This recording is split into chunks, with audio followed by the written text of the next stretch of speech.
Hi, I'm Julian, editor of The Economy. Here with me I've got Neil Cresswell, CEO of Virtus Data Centers. Hi Neil, thanks a lot for talking to me. Hi. So Virtus Data Center, you turned out to be a really strong competitor in the UK market, especially in London with 3 hubs. You've got customers from financial services, from technology companies, from media, anyone else. And then some of your backers were Deutsche Bank, Brockton and Telemedia. How does a data center provider reach out to these guys to get the backing to build a data center player like you are nowadays? Well, I think we're very lucky to start off with that we have such supportive equity investors and have had in Brockton Capital for 5 years really, and more recently ST Telemedia, both of whom really get the sector.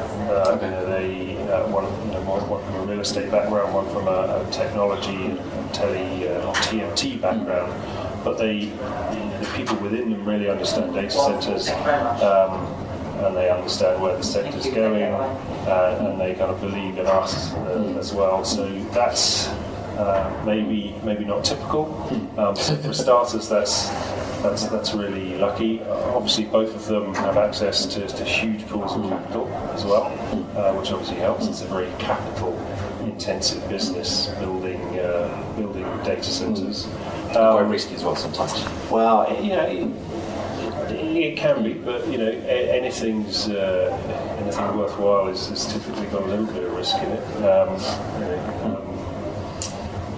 So I think on the equity side, having investors like that, and staff are all a lot of the staff are equity holders as well, is a fantastic boon for us and differentiates us, makes our lives a lot easier. And then on the debt side, we've recently refinanced with a new main partner, again, who gets the sector. So I think for the right kind of proposition, putting together a very credible investment case, business case, having a track record of demonstrable growth and doing what you say you're going to do and hitting your plans, the capital is out there for people who do that, because the returns are good. Okay, and then UK provider, we cannot avoid Brexit. So after the referendum, since the referendum until now, especially with the latest from Theresa May, which is basically saying it's going to be a hard Brexit, have you seen the conversation with the investors changing slightly?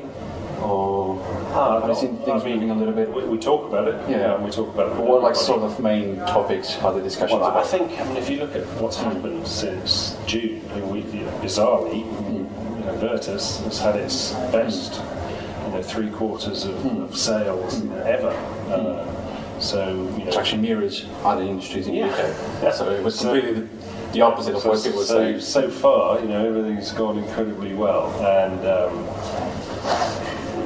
other things have happened along with it. But I guess we probably haven't seen the full impact of whatever Brexit is. I think I get asked to talk about it a lot. I think all you can say is trying to predict what the impact of what will actually happen and what the impact of that will happen is like trying to predict the weather. It'll rain, or it'll be sunny, or it might be a bit of both. Trying to predict it there's so many variables involved. Trying to predict all the implications is really probably not even worth trying. All you can do is make sure that you are protected. You've got an umbrella and you've got a pair of sunglasses for whatever the outcome is. So have you started looking into that sort of protection? So, for example, like looking to partner with other European hubs to allow customers to move their stuff between the UK. We're always looking at growing our portfolio, either in the UK or Europe. We're now part of the STT group, who are they own China's biggest data center company, India's biggest data center company. So we're part of a very big global data center group. That we're always looking at options. But we still think London had a record year last year. The signs, early on in this year are still very good for London. So, our main focus is London. And I think a lot of we could talk a lot about security and GDPR, and I think personally, some of the perceptions around those kind of things are perceptions, and the realities, when they come come to fruition won't be that impactful. Really. Okay, and so we're talking about you focusing in London, for example. I know you're opening a fourth data center. So you acquired one from Infinity last year? Yes. 2016, yeah. So what's the plan for the fourth data center? What's the plan for we've been very busy for the last 18 months after we bought the Infinity data center. Not only filling that up, but looking for our next sites as well. So we're currently we have the sites reserved and power reserved, and we hope to start building on those pretty soon. But they will be typically more of the same, highly efficient, highly connected, modern, state-of-the-art, high-quality buildings in and around central London. And then going forward, are you looking to expand even more?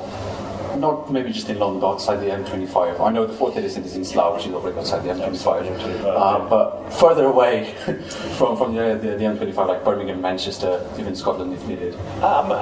It's not in our direct immediate plans at the moment, but that's not to say it's not a good thing to do or it's something we wouldn't do. I think our focus is on driven by customer demand. The demand that we see at the moment is for more of the kind of data centres we've got in Hayes and Slough and Enfield, similar style, similar scalability, similar flexibility, efficiency, etc.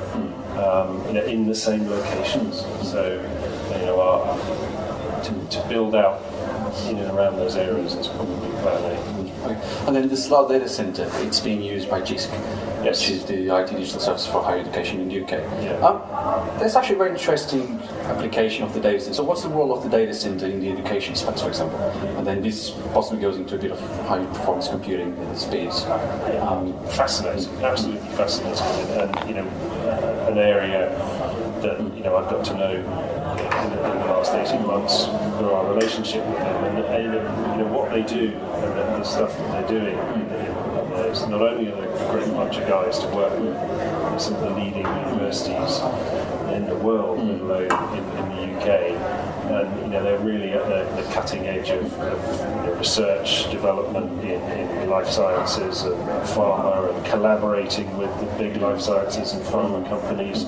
And as you say, a lot of it is high performance or even ultra high performance computing, and they talk to each other and they collaborate, and so there's a really big ecosystem, and just great work that they're doing, and an ecosystem that's probably helping some great causes around the world as well. I was going to ask a personal question. I'll do it in a second. You mentioned Ultra HPC.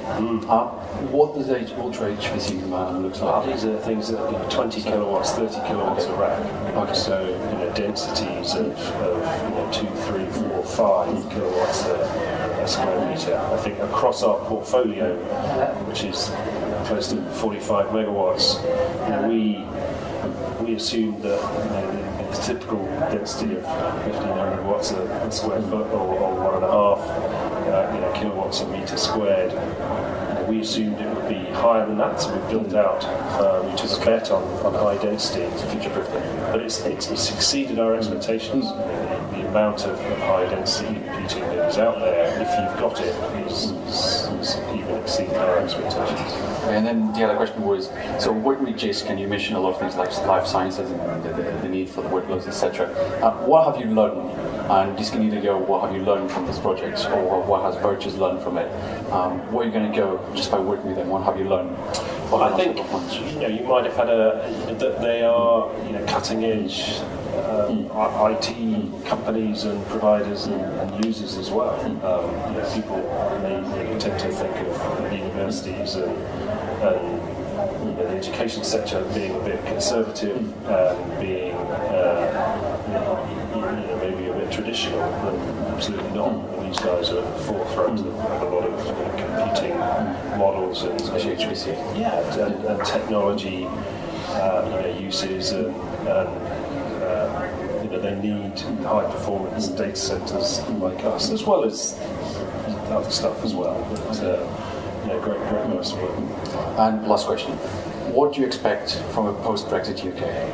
What do you want to see in the post-Brexit UK?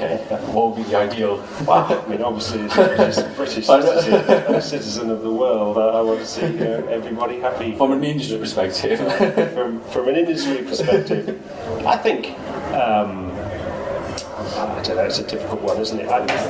There's so much happening at the top level of digital transformation, the industrialisation, and the internet. And it's all really exciting stuff. That's been coming for the last 5 or 10 years. Companies taking advantage of that, organisations like education, hospitals, government, and consumers as well. But that requires a lot of infrastructure underneath it to support it, and that requires a lot of investment. So, I hope that that investment keeps coming in, build that infrastructure to be able to deliver those services and applications to end users, because it's all really exciting stuff. And I think we're just starting out of that. Okay, Neil, thanks a lot for talking to me. Don't forget you can follow Daily Economy on Facebook, LinkedIn, and Twitter as well.